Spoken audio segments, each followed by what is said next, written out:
What would be appropriately special for Christmas?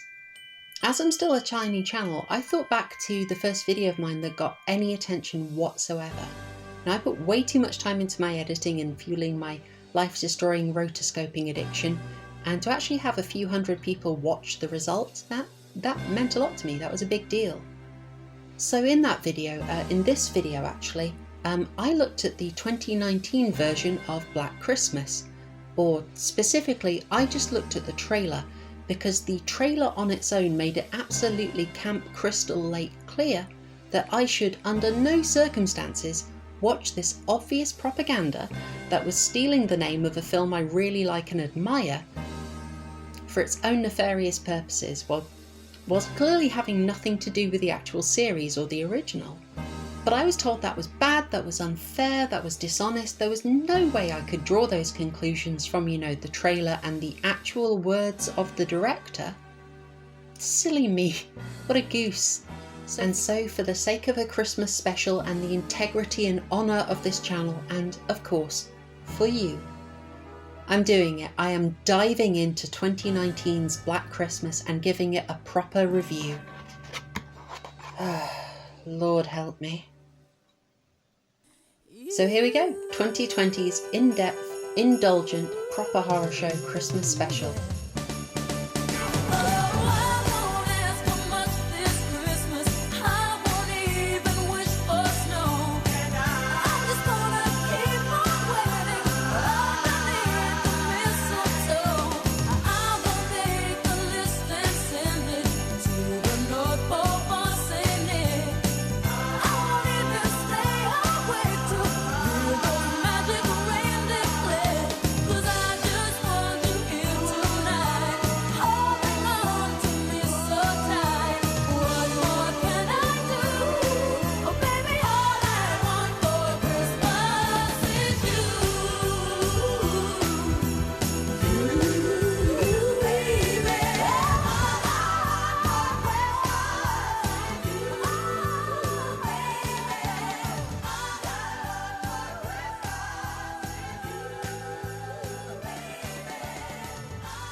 One of the very many, very justified complaints that people had about the 2019 version of Black Christmas is that that trailer gave the whole film away. And that's completely true. The whole plot is there in the trailer. But then the whole plot is also in Reptile Boy, the classic Buffy episode. Seriously, it's the same story. But I'm not sure that even counts as a spoiler, if I even need to give a spoiler warning for this film. I mean, everything is completely predictable and completely telegraphed. For example, in this openly, proudly, defiantly intersectional feminist horror film, which is aiming to fight the patriarchy, Carrie Elwes is the biggest star and an older straight white male.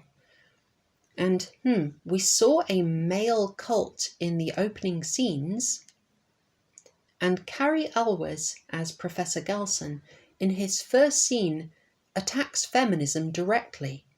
Who's the big villain of the film going to be? Big think. And this is kind of a common problem, but even though the whole film was in the trailer, weirdly the whole trailer wasn't in the film. So for instance, these two reveals, they were gone, they don't feature in the film, and neither does this thing that I loved from the trailer, this little graffiti here. That is gone. That subtle messaging was stripped out. Now I'm gutted. I liked that bit. I thought that was kind of funny. In fact, you know what? I'm adding it back in. There we go.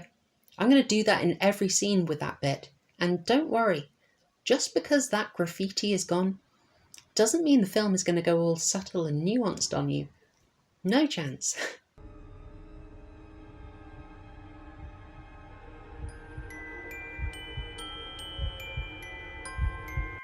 Now, the other obvious thing missing from this film is any justification whatsoever for this being called Black Christmas. There are some scattered references to the original and the 2006 remake, but otherwise this is just no relation. This is some Troll 2, Zombie 2 tier shenanigans that horror fans may be familiar with. Taking the name of a great film and trying to cash in by pretending you're related to it. In fact, one thing I realised is that a heck of a lot of this Black Christmas is straight up stolen from other films. So this sequence is clearly cribbed from Mean Girls, and you can say it's a reference, you can say it's an homage, you can say that these characters would probably have seen that film and loved it, but really, does it add that much, or is it just kind of a neat idea that they thought they'd copy? Then there's the framing of the death of this Jewish student. That is stolen from a famous moment in Exorcist 3, and of course the original Exorcist is the inspiration for this line. The power of the founder compels you. The dialogue and opinions are largely stolen from the 2016 online culture war, and as I already mentioned, the plot of a fraternity using demonic powers to maintain the patriarchy and subdue those uppity, troublesome feminists is straight out of Buffy. This whole plot is Reptile Boy, they stole it from Joss Whedon. Now that he's cocked out on soy, he won't think it is thieving. Sophia Takal. More like Sophia take all the credit, am I right? Huh? Okay. Now I know some homaging is natural and it can enhance a film and make it horror literate, but sometimes you are just copying. So for instance, take this scene in It Chapter 2, which has the spider head enemy and the famous line from John Carpenter's The Thing. And okay, that's an homage, but also, what does it add? Like, surely the only effect of this is to take you out of the movie if you get the reference. So given that this obviously has nothing to do with the original Black Christmas, why take the title, you know? There were so many other options.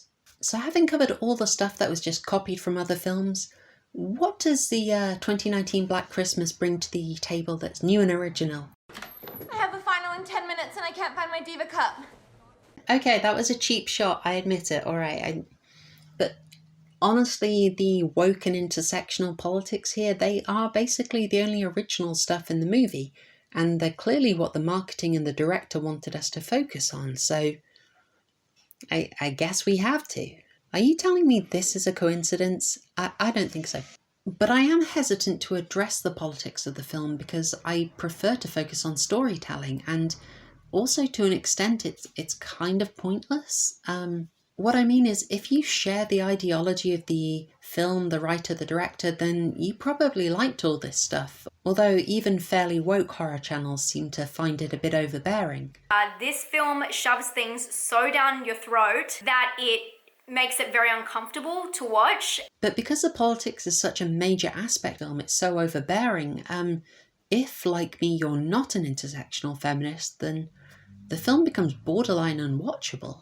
Like really, it was tough to get through. That £5 rental and 93 minutes felt like a real loss. But the dilemma I have is that even though I don't really want to discuss them, the fact is that the politics are the film. They are the protagonists and antagonists' motivations, and you would struggle to review Black Christmas without discussing them, because it is so tied into the story, it just can't be extracted. Since when do you drink beer? Take it. Because men have all the power. Not all men have power. Did you just not all men me? The 2019 Black Christmas is propaganda. Now, I thought a lot about whether to use that word, but I feel I can honestly say this is intersectional feminist propaganda. The director stated her intention, the marketing declares it, and most of all, there's basically no metaphor between the message and the story. I mean, the politics of the film are actually there symbolically as well, but they're also just stated outright with no symbolism whatsoever. That for me is one of the defining marks of propaganda, that the message is just there with no filter.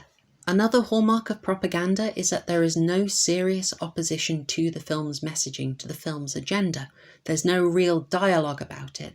The only decent opposition to the film's feminist messaging is from the evil villain, and he is presented as a complete dick while he's making his case. That is some poisoning of the well. A later objection to generalising about all men is just shouted down and drowned out because, you know, the film can do that. Not all men have power. Did you just not amend me?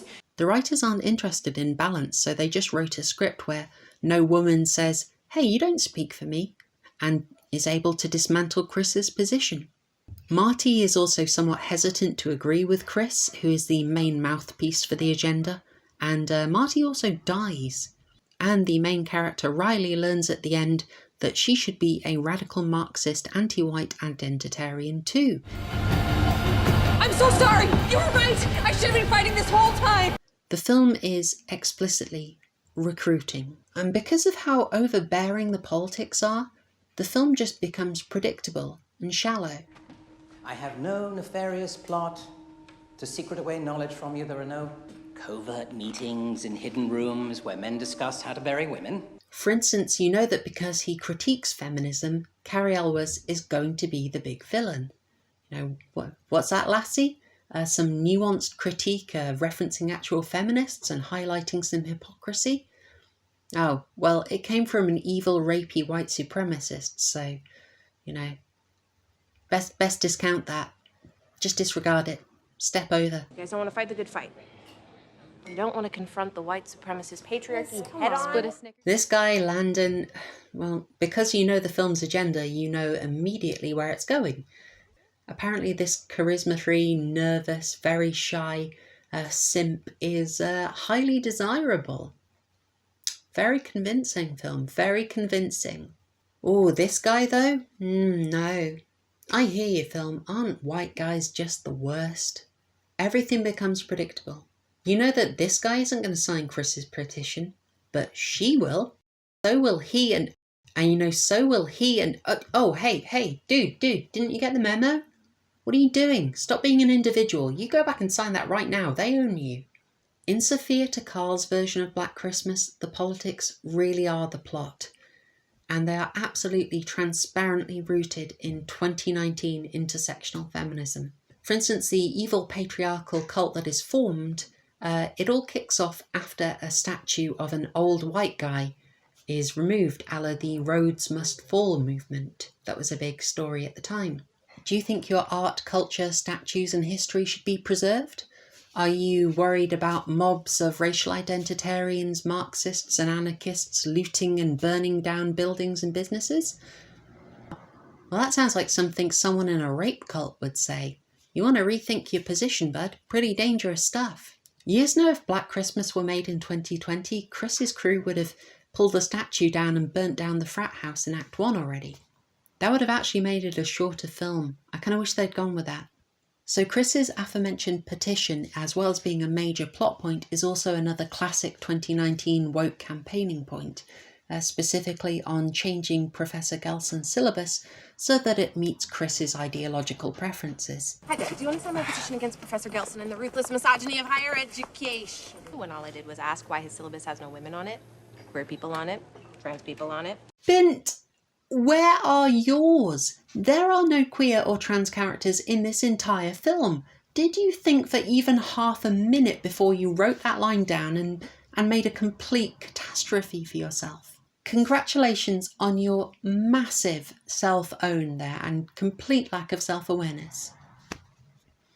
This film. But back to Chris's petition to rework the classical literature syllabus to her liking.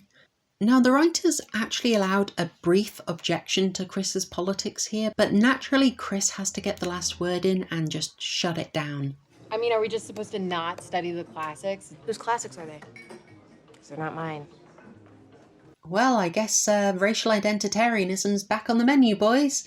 Congrats, we're now allowed to reject things on the basis of ethnicity, so, According to Black Christmas, that is fine and dandy, and so I am sad to say that this isn't my Chris. No, for the remainder of this review, Chris will be played by this festive chap.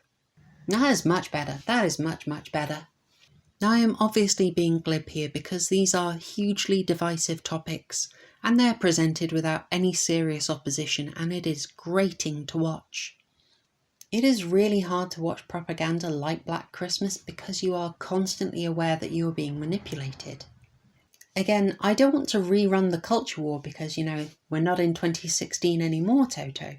But the thing is, The politics are the film. If you take that out, there's basically nothing in Black Christmas.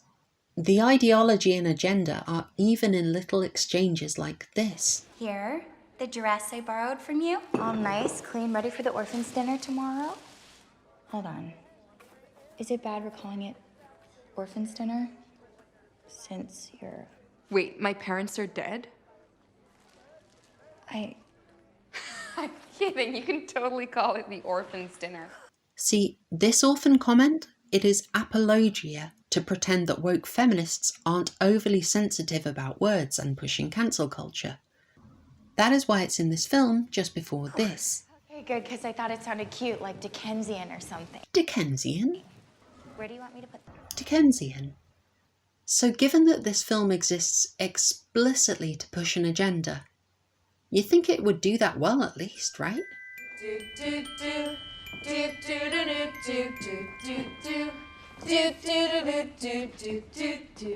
Here is an even merrier topic for us all, rape and sexual assault on campus. Now let's leave aside the fact that this is a campaigning issue pushed on the basis of a dishonest and misrepresented study, and it's led to witch hunts on campus. We'll leave that aside in this very light-hearted Christmas video. I want to really stress here that I don't want to be making fun of the issue. I am taking it seriously, and I think that the way the film handles it is atrocious. It has got a really skewed perspective. For instance, even though it is basically the main theme of the film, Black Christmas is weirdly hesitant to actually say the word rape. It keeps saying assault or other euphemisms. It just has a really weird effect, like if 12 Years a Slave had to keep skirting around using any racial slurs, or if Marvel films couldn't include derivative bloated schlock that we're all bored of. For instance. The issue ends up feeling censored and downplayed, but then again so does the entire film. It's a 15 rated horror, but it is bizarrely bloodless and light on swearing, like they were really trying to get a PG rating here. It makes the film tame, and tame is not a good look for horror. It gives you this. Hey, Professor. Suck my... I didn't edit that. That is exactly how it is in the film. She just leaves that hanging. She's trying to be all triumphant and hardcore, and she just doesn't want to say the naughty word. They just left it incomplete. They didn't even bother to ADR in an alternative line. Like this. Hey Professor, what do you call an academic who dies for his cause? An alma martyr. You're welcome. That one is on the house.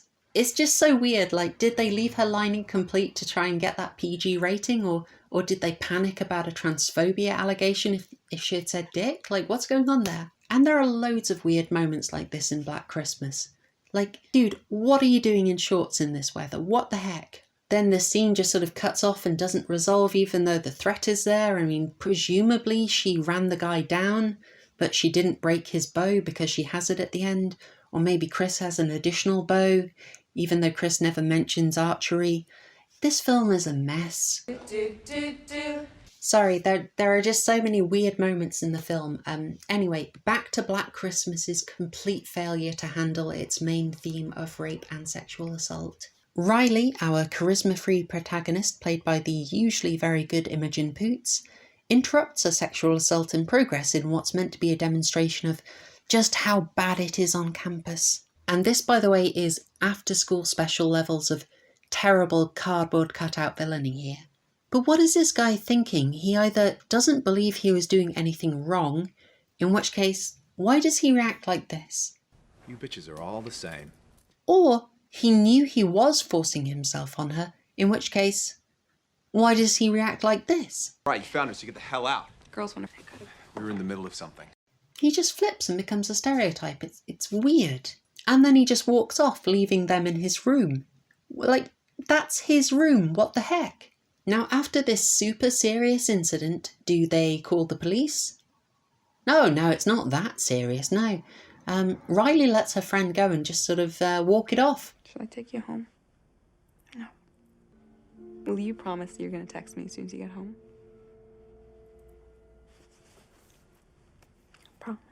remember, campus is so dangerous and this incident is so traumatic that Riley just lets her friend head off alone, drunk out of her head. This isn't even the worst bit for the topic. So endearing, likeable Chris is still on a campaigning rampage and has a plan for the fraternity talent show. While I was watching the film, I was asking myself, what the heck are they doing there? Like, they've emphasised that Riley was raped by a guy in that frat. They were uncompromising about that. So why are they all there? Why are they risking her trauma? Why are they deciding to wear skimpy dresses to this wretched hive of scum and villainy? Well, Chris has a plan to totally own those evil rapists with a festive diss track. Not the police, of course. No, never the police.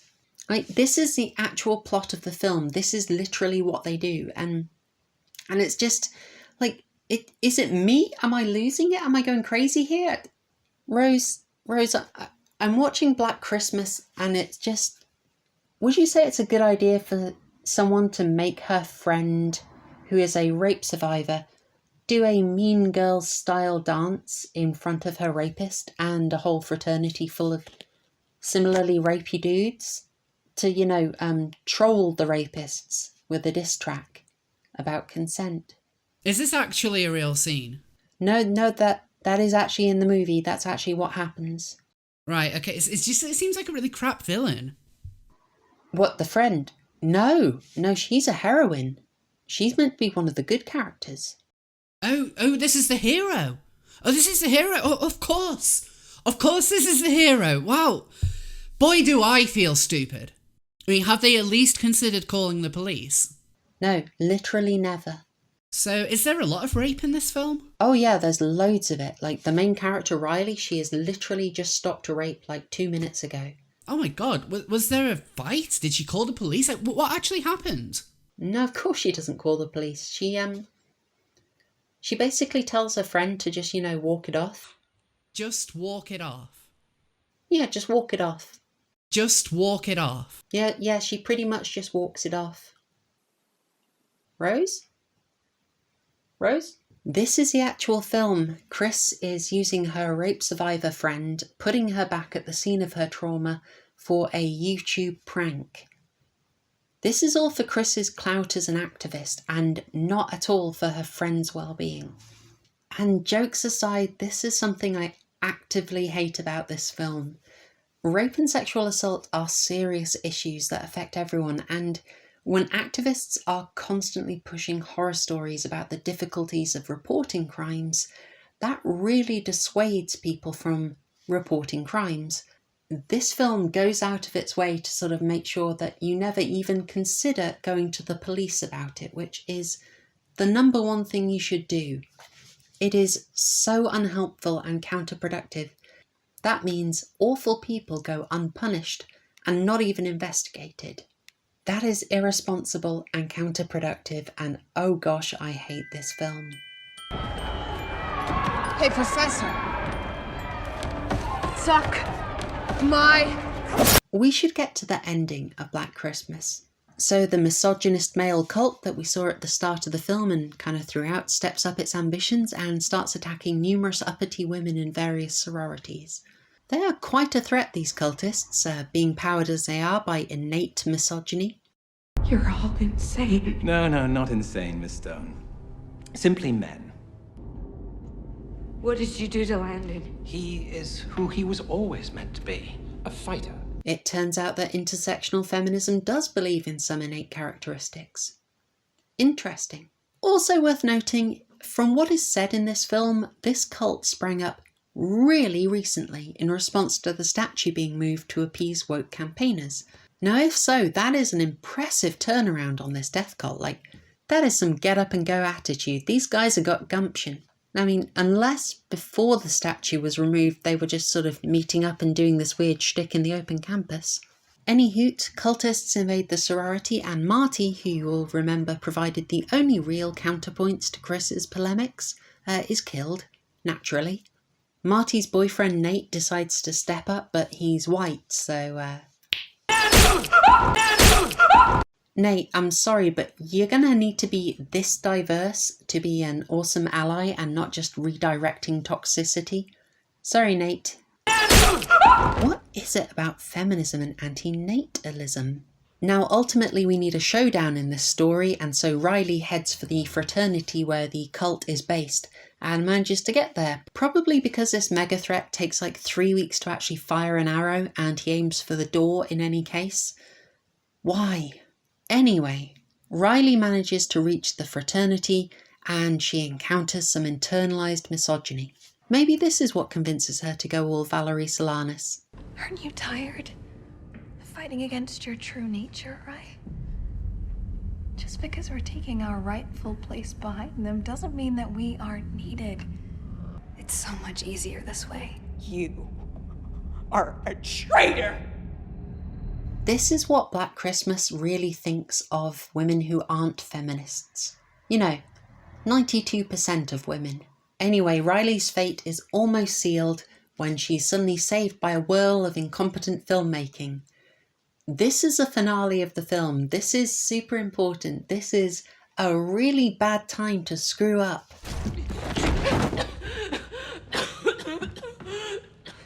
You messed with the wrong sisters. Ugh.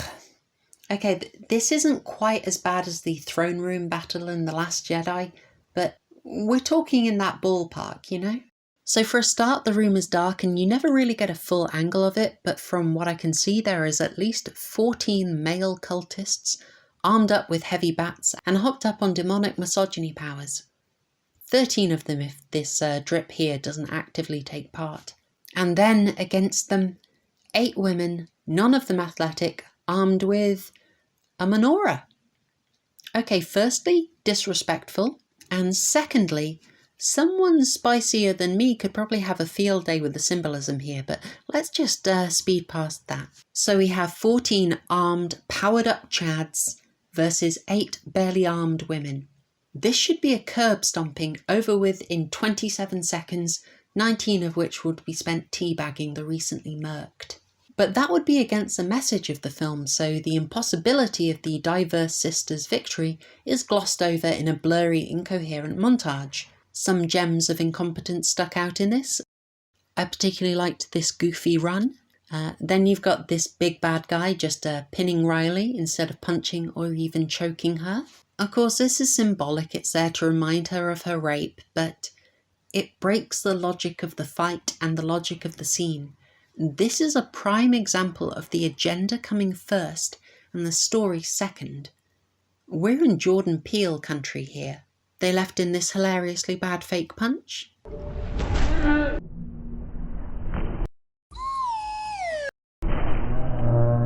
This guy misses with his attack and then just waits, just hangs around. Very chivalrous and considerate. And then the symbol of American culture is destroyed and feminism wins. Suck my... The enemies burn, all of the good people live. You know, actually, I dunked on this film plenty, so we'll just say here I liked this shot. I did tell you so. And this. And this cat. But back to the fail. So looking at them coming out of the fraternity, you see that none of the good people died in the fight. Interesting. And they all escape as the Founders Fraternity burns down. Now, the Founders Fraternity is, of course, a metaphor for America as a patriarchy that they all want to immolate. After all, right after the fire is started, Riley says this. I'm so sorry! You were right! I should have been fighting this whole time! Did I mention the propaganda? I mean, you've got the message loud and clear there. Feminism and minorities will destroy your country, burn it to the ground, and think they're the heroes. Now, I think that's a terrible message to put out there and definitely not in line with YouTube's policies, so disavow, disavow. I know you get it already. This is not a horror film, this is a broadcast from the Ministry of Woke. And even when it was laughably stupid or bizarre, it wasn't fun. Yeah, that's it. I usually try and find something positive in the films I review. I mean, I found those 3 shots I mentioned earlier. There's that, but so yeah, I hope you enjoyed my suffering and my terrible jokes, but most of all, I hope you have a Merry Christmas. I am a tiny channel, and everyone who's subscribed, watched some videos, and especially commented regularly, you guys are fantastic. I know I spend way too long on every single video, so you guys assure me it's worth it. So I hope you stick with me and you carry on commenting and share the links around, and most of all, I hope you have yourself a merry little Christmas. Thanks, y'all. Tschüss. Durango 95 purred away real horror show.